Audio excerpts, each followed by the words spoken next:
నా కుమారి నువ్వు నా ప్రాణం, నా కుమారుడా నువ్వు నా ప్రాణం. నువ్వు అగచాట్ల పాలై, అవమానాల పాలై, హేళన పాలై, మరణపు అనుభవాలు రుచి చూడటం నాకు సంతోషం అనుకున్నావా? నాకు ఆనందం అనుకున్నావా? శాపాన్ని నువ్వు అనుభవించడం నాకు సంతోషం ఇచ్చింది అనుకున్నావా?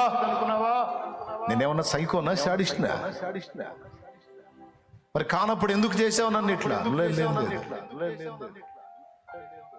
లోకంలోంచి నిన్ను బయటికి తెచ్చాను, కానీ నీలో ఉన్న లోకం అలానే ఉంది. మొలోక గుడారం నీలోనే ఉంది, రొంపాయను దేవత నక్షత్రం నీలోనే ఉంది. ఐగుప్తీయుల దూడ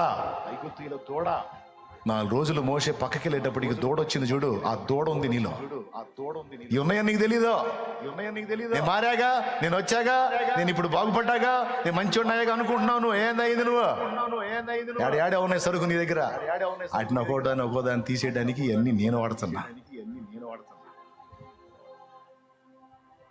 నాకేం కళ్ళు లేవు అనుకున్నావా? నేనేమన్నా నీ హృదయం లోతులు చూడలేను అనుకున్నావా? అన్ని ఎరిగే.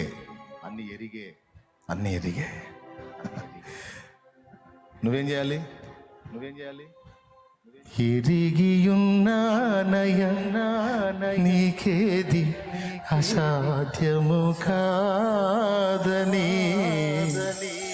తెలుసుకున్నానయ్యా నీవెప్పుడు మేలు చేస్తావని.